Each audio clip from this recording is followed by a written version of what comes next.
Hello guys, good morning. Good morning, good afternoon, good evening. Dito kami nag-drive yung anak ko.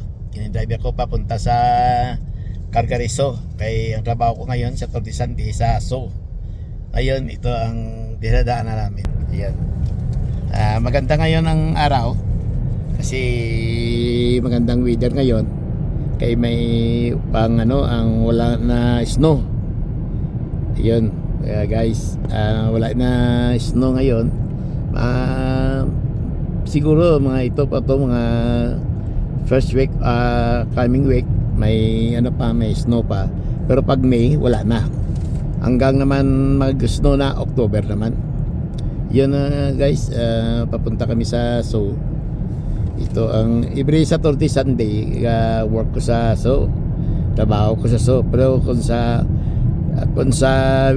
weekdays, Monday to Friday, sa nursing home ko ga trabaho. Wala di off guys ganun ang Pinoy mo. Tayo nga Pilipino, sayang ang oras, ang oras kag araw. Upo ka sa bahay mo, wala ka income. O kung magtrabaho ka, may income ka, maka-exercise pa katawan mo.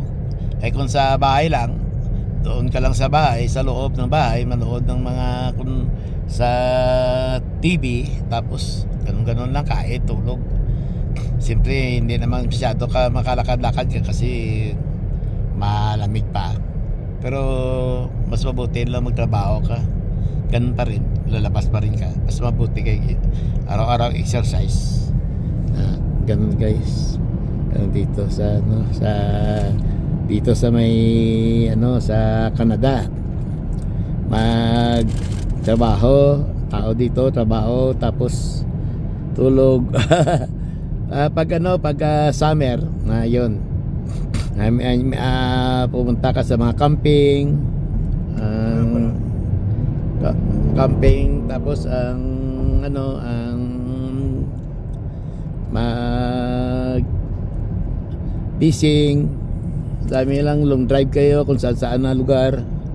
Kasi dito kung mag summer, ang araw hanggang 10 o'clock in the evening, maliwanag pa. Yun, marami ng mga long weekend katulad to. Mga Monday, wala kayong trabaho. Sa Linggo, pwede kayo makabanding. Friday pala ng hapon, alis na kayo. Doon na kayo magtulog sa camping site. Ngayon guys, dito, ganun ang buhay dito sa Canada. Ang trabaho, kain, tulog. Pag summer, na barbecue, may party-party, kung saan-saan. Ganun guys, ang buhay dito. Dito kami sa Calgary, province of Alberta, pero dito kami sa city of Calgary. Marami dito trabaho. Basta sa city ka tumitira, maraming trabaho. Ikaw lang dito masawa ng trabaho. Gusto mo trabaho? Noon nagtatrabaho ako 7 days a week. Tapos ang everyday ang pasok ko 12 hours. May pasok pa ko sa gabi.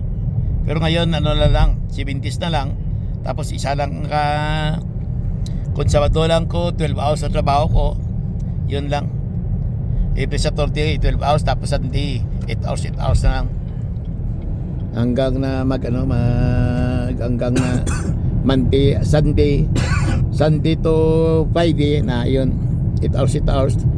Pagkatapos pagka sa Saturday, yun lang ang 12 hours.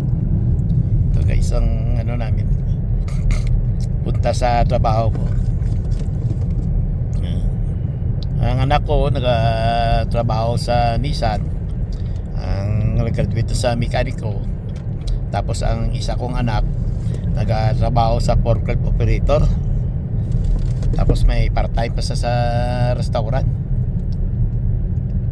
guys. Ito dito ano. Kaya importante dito sa mga may sasakyan ka.